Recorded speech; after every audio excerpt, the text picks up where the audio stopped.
lo que vamos a desarrollar en este video es el ejercicio 1 a 5 del trabajo práctico número 6 sobre política de dividendos de la materia Finanzas de Empresas de la Facultad de Ciencias Económicas de la Universidad Nacional de La Plata.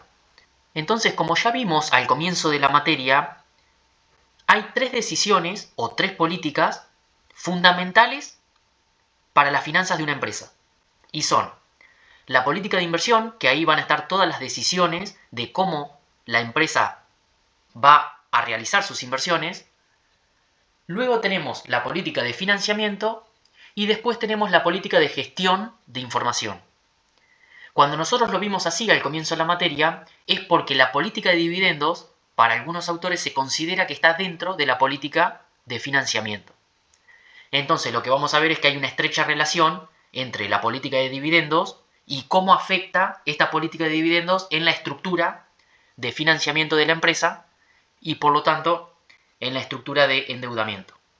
Entonces, lo que podemos decir es que la política de dividendos es muy importante, ya que como sabemos que los activos valen por la capacidad de generar flujos futuros, y siendo el objetivo de la empresa maximizar el valor actual del capital propio, justamente esta política de dividendos lo que determina son los flujos futuros que deberían recibir los accionistas, y por lo tanto lo que define esta política son los flujos de fondos que van a recibir estos accionistas. Por lo tanto, determina el precio de la acción actual, porque el precio de la acción actual son los flujos de fondos futuros descontados a una cierta tasa, nos da el precio que vale hoy en día.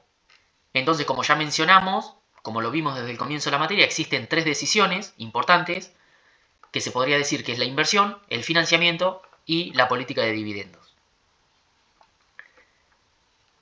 Y acá está lo que ya habíamos dicho, que algunos autores consideran que las decisiones de cómo vamos a repartir los dividendos en una empresa pertenece a la política de financiamiento, ya que distribuir más o menos dividendo incide en el monto de las utilidades retenidas para financiar las inversiones y, por lo tanto, cuanto más retengamos las utilidades, menor monto vamos a tener que ir a buscar a acreedores externos.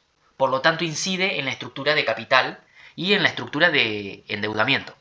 Entonces, en mi opinión, la disyuntiva no es sobre si debe o no debe haber una decisión de dividendos.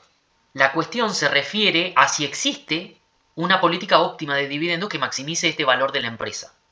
Entonces, lo que nosotros debemos hacer es buscar esa política óptima de distribución de dividendos que nos maximice el valor, el precio de la acción de nuestra empresa hoy. Y bueno, y acá tenemos los dos efectos que tiene modificar los dividendos y que son opuestos, justamente.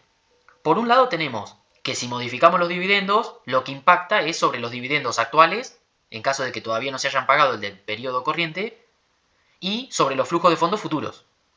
Entonces, si nosotros disminuimos los dividendos, va a disminuir el precio actual y como contrapartida va a subir la tasa de crecimiento, que sería el segundo efecto, cuando dice consecuencias sobre el monto reinvertido en la empresa y la tasa de crecimiento esperada a futuro, denominada G. ¿Y todo esto por qué pasa? Porque recordando que la G de crecimiento surge de la multiplicación entre el ROE, que es el rendimiento sobre el patrimonio neto, por el ratio de retención, nos determinan justamente esta tasa de crecimiento. Entonces, cuando nosotros disminuimos los dividendos, lo que estamos haciendo es aumentar ese ratio de retención y por ende la empresa va a crecer más. Pero como achicamos los flujos de fondos futuros de los accionistas, el precio hoy va a bajar. Y por el contrario, tenemos que si aumentamos los dividendos, va a aumentar el precio actual, pero va a caer la tasa de crecimiento. Y en el caso extremo, G va a ser 0 cuando el payout sea del 100%. O sea, cuando nosotros no retengamos nada, sin importar el ROE, la tasa de crecimiento va a ser 0, porque no estamos reteniendo utilidades. Y después cabe analizar la siguiente situación. Nosotros, para que la empresa crezca y los proyectos de inversión que llevamos a cabo creen valor para la empresa, lo que tenemos que hacer es que lo que tenemos que lograr es que el ROE sea mayor que la KE requerida por los accionistas. Porque si el ROE no es mayor que la KE, ese proyecto de inversión no crea valor para la empresa. Puede crear valor y mantener los flujos de fondos para los accionistas para poder pagar esos dividendos. Pero para la empresa no va a crear valor. Entonces el precio de la acción nunca va a subir si nosotros llevamos a cabo proyectos con un ROE que sea igual que la CAE. Porque si el ROE es igual a la CAE, a la empresa de diferencial, después de pagar todas las deudas y de pagar el retorno que requieren los accionistas, a la empresa no le queda nada. Entonces, al no crear valor, no aumenta el precio de la acción. Entonces, es importante esa aclaración, que nosotros, cuando tengamos buenos proyectos de inversión para realizar, con un buen ROE, que sea mayor que la CAE, en esos momentos nosotros tenemos que recomendar a la empresa que reinvierta lo máximo posible. Y en momentos donde el ROE está deprimido, por cuestiones de la macroeconomía, que puede haber recesión económica o ciertos acontecimientos como la pandemia, en esos momentos tenemos que aconsejar, como el ROE va a ser prácticamente igual o incluso inferior que la CAE, lo que tenemos que aconsejar ahí es que se distribuya el 100%. Por esta razón es bueno tener una política de dividendos flexible que te permita tomar estas decisiones, pero por otro lado, cuando los dividendos son variables y no hay certeza sobre el cobro de los dividendos o en qué cuantía van a ser, es difícil proyectar a futuro justamente los flujos de fondos para evaluar bien la empresa en el momento actual. Por otro lado, existen dos posturas opuestas sobre si la política de dividendos puede o no afectar el valor de la empresa. Y por un lado tenemos la teoría de la irrelevancia de los dividendos, que considera que la política de dividendos de una empresa no tiene incidencia sobre el valor de la empresa, y estos serían los autores, la tesis de los autores Modigliani y Miller. Mientras que la teoría de la relevancia de los dividendos, que considera que la política de dividendos de una empresa afecta el valor de la misma, para la cual existe una política óptima de dividendos. Y justamente lo que nosotros debemos buscar es esa política óptima de dividendos que nos maximiza el precio de la acción hoy. Bueno, y estas posturas opuestas justamente surgen de que Modigliani y Miller parten de un mercado perfecto, como supuesto, donde no hay impuestos, donde no hay comisiones para comprar y vender acciones. Entonces, ellos, partiendo de ese escenario hipotético que no se da en la vida real, dicen que los dividendos son irrelevantes porque el accionista en sí va a ver el retorno por ganancias de capital, por la tenencia de esas acciones. Mientras que la otra teoría no parte de ese supuesto, entonces tiene en cuenta los impuestos, tiene en cuenta las comisiones de entrada y de salida para comprar y vender acciones. Por lo tanto, la segunda teoría, en mi opinión, se acerca más a la realidad y en sí el pago de dividendos es una forma correcta de remunerar a los accionistas, dado que en caso de que no existan los dividendos, la única forma que tienen de tomar esas ganancias es vendiendo la participación accionaria que tengan en la empresa. Entonces, por un lado, puede ser que vos tengas esa ganancia de capital y que la puedas tomar por el lado de vender las acciones, pero desde el punto de vista político y de los derechos, vos cada vez tenés menos participación. Y además de todo esto, no debería ser extraño que los accionistas, al igual que todos los acreedores que tiene la empresa, se lleven anualmente la tasa que requieren por depositar ese dinero que es suyo en la empresa. Porque hay que partir de que la empresa es una persona distinta a sus dueños. Bueno, y hay infinidad de consideraciones a tener en cuenta desde el punto de vista teórico al momento de determinar estas políticas de dividendos. Por eso les recomiendo leer el libro Principios de Finanzas Corporativas de Meyer. Bueno, y por último, ¿qué es lo que vamos a ver ahora en la práctica? Es que los pagos de dividendos, en la práctica, siguen generalmente tres políticas. La política de dividendos residuales, por el cual la empresa distribuye dividendos solo si se generan utilidades sobrantes luego de satisfacer el requerimiento de fondos del presupuesto para el capital de la empresa. Es decir, una vez que nosotros reinvertimos en todos los proyectos de inversión con van positivo, solo si sobra después de hacer esas inversiones, se distribuye el remanente. Mientras que la política de dividendos fijos, estables y predecibles, por eso esta política tiene un punto favorable, que es que hay certeza para los inversores.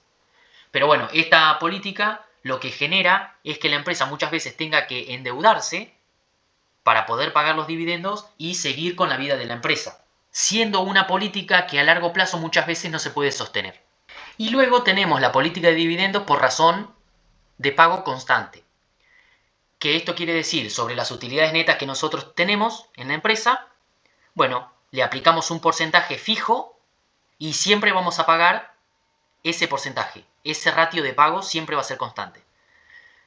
Entonces tenemos que los dividendos residuales son variables, la política de dividendos fijos justamente son fijos, y la razón de pago constante también determinan dividendos variables, porque las utilidades netas no van a ser siempre iguales, entonces va a ser variable también el dividendo. Y bueno, pasando al desarrollo de los ejercicios que dijimos que íbamos a hacer, del ejercicio 1 a 5, vamos a leer el enunciado. El enunciado del ejercicio 1 dice que Nova S.A. espera con cierto grado de seguridad obtener las siguientes utilidades netas y realizar las siguientes inversiones de capital durante los próximos 5 años. Entonces nos da como dato las utilidades netas y la necesidad de inversión que vamos a tener año a año. Sabiendo que existen 2 millones de acciones en circulación. Se solicita, determine los dividendos por acción, y acá lo que nos va diciendo es que con estos datos determinemos los dividendos bajo una política residual. En el inciso B nos pide que determinemos los dividendos mediante una política de dividendo fijo, y en el inciso C dice que determinemos los dividendos por acción con una razón de pago constante del 50%. Entonces, pasando al Excel, tenemos que en el inciso A tenemos lo que está pintado de celeste, serían los datos, y entonces tenemos las utilidades netas de 4.000 menos la necesidad de inversiones de 2.000, nos da que podemos hacer un pago de dividendos de 2.000. Que estos serían 2 millones de pesos, porque nos decía que las cifras estaban expresadas en miles. Entonces serían 2 millones dividido las 2 millones de acciones en circulación, nos da un dividendo por acción de 1 peso. Y como podemos ver acá, que siempre que las utilidades netas superen el margen de la necesidad de inversión, siempre vamos a tener dividendos, pago de dividendos, y el financiamiento externo va a ser cero, porque la empresa no va a ir a buscar financiamiento externo bajo esta política para financiar pagos de dividendos. Lo que primero hace con las utilidades netas generadas es la reinversión en la empresa en los proyectos que requiera. Y luego, si sobra, se pagan los dividendos. Por eso es que es una política residual. Se paga lo que queda. Y solo va a ir a buscar financiamiento cuando esas utilidades netas sean inferiores a la necesidad de inversión. En el inciso B era la política fija, y como nos dice que paga 1 peso por acción, bueno, como las cifras estaban expresadas en miles, serían 2.000, que en realidad serían 2 millones. El dividendo siempre es 1 peso por acción, y la determinación del financiamiento externo que vamos a tener es, como siempre vamos a pagar dividendos, independientemente de lo que sobre después de la reinversión, se va a acumular esta deuda. Y por eso es que casi siempre a largo plazo no es sostenible una política de esta característica. En el inciso C, por otro lado, lo que tenemos fijo es el ratio de pago. Mientras que sí tenemos variables son las utilidades netas, porque ese ratio de pago se calcula sobre la utilidad neta. Entonces, en este caso, los dividendos son variables porque justamente lo que varían son las utilidades netas, y simplemente lo que vamos a pagar de dividendos es hacer el 50% de las utilidades netas. Y lo pasamos acá. Y entonces, como se puede ver, es variable el dividendo por acción de año a año. Y entonces solo nos vamos a financiar el restante, o sea, vamos a seguir invirtiendo y vamos a pagar de todas maneras el 50% de las utilidades netas. Entonces, de esa diferencia surge lo que vamos a tener que pedir prestado para mantener la política y seguir invirtiendo en los proyectos de inversión que sean con BAM positivo. El enunciado del ejercicio 2 dice: la empresa Los Llanos S.A. tiene un patrimonio neto compuesto por la totalidad de 400.000 acciones de un valor nominal de 1 peso. su tasa de crecimiento a lo largo de los últimos 5 años fue del 10%, debiendo utilizar utilidades netas para financiar, siendo la actual razón de pago de dividendos del 20%. Para el próximo año se espera crecer solo un 5%, las ganancias proyectadas ascienden a 1.600.000 y los proyectos de inversión que superan la tasa de rendimiento requerida por los accionistas, la CAE, serían de 600.000 pesos. Entonces acá nos está dando la necesidad de reinversión, el crecimiento y las utilidades netas. Dice, dado el importante cambio ocurrido en la circunstancia, la administración está revisando la política de dividendos. Suponiendo que los proyectos de inversión se financian con utilidades, calcule los dividendos por acción de los próximos años, suponiendo una política residual. Entonces vamos al Excel. Y tenemos, primero los datos. Nos dice que la utilidad proyectada es de 1.600.000, que la necesidad en CAPEX es de 600.000. Entonces los flujos de fondos de excedentes es 1.000.000. Luego nos dice que las acciones en circulación son 400.000. Entonces, de la división del flujo que tenemos como excedente dividido en las acciones, nos da que el dividendo por acción es de 2,50. En el inciso B nos pedía la razón de pago que implica la respuesta del punto anterior. Y bueno, si nosotros tenemos una utilidad proyectada de 1.600.000 y tenemos 400.000 acciones, significa que la utilidad por acción es de 4 pesos. Sería el 1.600.000 dividido en las 400.000 acciones. Y entonces, de estos 4 pesos, nosotros distribuimos solo 2,50. Y bueno, del cociente entre estos dos sale que el payout ratio es del 62,5%. Y el inciso C dice, si a futuro se mantiene la razón de pago del apartado anterior, ¿cuál sería la estimación del precio actual de mercado del capital común? Entonces, tenemos como dato que el dividendo al momento 1 es de 2 pesos con 50, la tasa de crecimiento nos decía que era del 5% y la CAE era del 12%. Entonces, el precio de la acción surge del dividendo dividido la diferencia entre la CAE y la tasa de crecimiento. Y eso nos da que el precio de la acción es de 35,71 pesos. Pasando al ejercicio 3, dice, Los Cardos S.A. espera para el próximo año una utilidad de 30 millones de pesos, la razón de endeudamiento actual es del 40%, la empresa tiene oportunidades de inversión por 24 millones y desea mantener la razón actual de endeudamiento. Si la política de dividendo utilizada fuera residual, ¿cuál sería la razón de pago de dividendos para el año? Entonces tenemos como dato que las inversiones proyectadas son 24 millones de pesos y el financiamiento con deuda es del 40% y la empresa desea mantener este porcentaje fijo. Entonces nosotros sabemos que de estos 24 millones de pesos, el 40% lo vamos a poder financiar con financiamiento con deuda. Entonces, los 24 millones por el 40% nos da 9.600.000. Entonces, esto es lo que vamos a financiar con deuda. Entonces, las utilidades que vamos a tener que retener son la diferencia. Entonces serían 14.400.000 pesos, el 60%. Como la utilidad proyectada es de 30 millones, menos los 14 millones que tenemos que retener, nos da que los dividendos residuales serían 15.600.000. El total, esto dividido por la cantidad de acciones que tenga esa empresa, nos va a dar el dividendo por acción. Y por otro lado, el payout ratio surge del cociente entre los dividendos que vamos a pagar efectivamente dividido las utilidades proyectadas. Y nos da 52%, respondiendo a la pregunta del ejercicio 3. El enunciado del ejercicio 4 dice, la empresa Luna S.A. distribuyó 4 pesos de dividendos por acción el último año. Se estima que dicho dividendo crecerá a una tasa del 10% en los próximos 4 años para luego crecer al 5% indefinidamente. Sabiendo que los inversores requieren un rendimiento del 15%, ahí nos está dando la CAE, en la primera etapa del crecimiento y luego 12% anual a perpetuidad, calcule el precio estimado de esta acción según el modelo de dividendo descontado. Entonces, pasando al Excel, nosotros tenemos como dato que el dividendo al momento 0 es 4, que los dividendos van a crecer al 10% y que luego de esa etapa, de esa primera etapa, crecen al 5. Y nos dan las dos KE.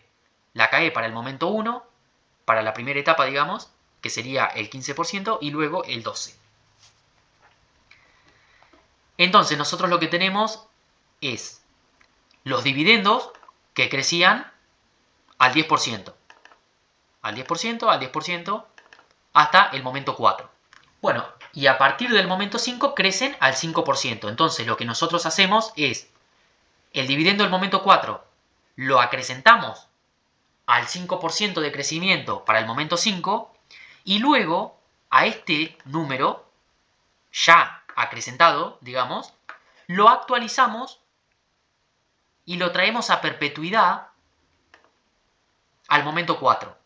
Que esto se hace tomando ese dividendo acrecentado en el momento 5 con el 5% de crecimiento, dividido justamente la KE ya del momento 2, menos la tasa del crecimiento del 5% para el momento 2. Entonces, el dividendo a perpetuidad tiene un valor de 87,85. Entonces, una vez que nosotros determinamos todos los flujos, lo que hacemos es actualizarlos con el factor de actualización. Entonces, vamos a tomar la KE del 15%, que es la que aplica para los primeros 4 años. La del 12% solo aplica para hacer el cálculo a perpetuidad. Y ya lo hicimos. Y lo trajimos al momento 4 y nos da 87,85. Entonces, actualizamos los flujos y nos dan estos. Entonces, el valor de la acción simplemente ahora va a ser la sumatoria de estos flujos de fondos descontados a la tasa KE del 15% que exigen los accionistas para determinar el precio hoy. Por eso es que lo actualizamos al que está en el momento 4 por el momento 4, el que está en el momento 3 por el momento 3 y así sucesivamente. Y justamente esta sumatoria nos da 64,56, que sería el precio estimado a hoy. Por último vamos a pasar al enunciado del ejercicio 5, que dice: una empresa ha decidido emitir acciones por un total de 1.900.000 a los efectos de financiar la realización de 3 proyectos de inversión, con igual duración, los cuales presentan los siguientes flujos de fondos. Y nos da toda esta tabla. Asimismo, se han planteado dos políticas de dividendo alternativas, a partir del año 1 y durante la duración de dichos proyectos. La primera involucra distribuir anualmente el 30% de los fondos y reinvertir los fondos sobrantes a una tasa del 20% anual, los cuales se distribuirán al final de la duración de los proyectos. En tanto, la segunda política sería distribuir el 100% de los fondos generados anualmente por los proyectos durante la vida de los mismos. Los accionistas perciben la primera situación como más riesgosa, para lo cual su costo de oportunidad es del 17%, y la segunda alternativa más segura, por lo cual la tasa de rendimiento exigida es del 14%. Acá nos da también dos KE distintas. Si esta empresa decide realizar los 3 proyectos en forma conjunta y además, una vez aceptados, no los puede abandonar durante la vida de los mismos, se pide determinar qué política de dividendo es la más conveniente desde el punto de vista del accionista, bajo los supuestos establecidos, y explique brevemente de qué depende la decisión seleccionada. Bueno, pasando al Excel. Bueno, el objetivo de este ejercicio número 5 es determinar justamente la mejor política de dividendos según el objetivo de la empresa, que es siempre maximizar el valor del capital propio. Entonces, lo que tenemos es en el inciso A la política de dividendo del ratio del 30%. Entonces, volcando como dato la tabla que nos daba el enunciado, determinamos los flujos de fondos de cada periodo y en la primera opción nos decía que la KE requerida era del 17%, por lo tanto los flujos de fondos descontados van a ser a esta tasa, y nos da que el valor actual del patrimonio neto es 1.870.801,53. Mientras que la opción B sería distribuir el 100% de los dividendos. Entonces también, volcando la misma tabla que nos daba el enunciado, determinamos los flujos de fondos, los actualizamos ahora a la tasa del 14% porque nos decía que los accionistas la tomaban como más segura, entonces requerían menos. Entonces los nuevos flujos de fondos van a ser esos flujos de fondos descontados a la tasa del 14%. Y nos da que el valor actual del patrimonio neto es 1.931.017,89. Entonces, desde el punto de vista de los accionistas, lo que conviene es la alternativa de distribución del 100%, ya que maximiza el precio de las acciones. Y en el inciso B que dice explique brevemente de qué depende la decisión seleccionada, y bueno, siguiendo el inciso A, la alternativa que mayor valor genera, que más crea valor para los accionistas, es la opción B, la opción que genera que el valor actual del patrimonio neto sea 1.931.017. Por ende, tanto para los accionistas, porque ellos reciben el 100% de los dividendos, como para la empresa, que el objetivo es maximizar el valor actual del capital propio invertido, entonces se está cumpliendo los dos requisitos: maximizar para los accionistas y maximizar para la empresa. Mientras que la otra opción genera menor valor que la alternativa B. Entonces la política de dividendo que debe llevarse es la del 100%. Y hasta acá sería el video del ejercicio 1 a 5 con una breve introducción teórica para entender el tema. Así que cualquier duda ya saben que la pueden dejar en los comentarios y nos vemos en el próximo video, que va a ser sobre el ejercicio 6 a 9.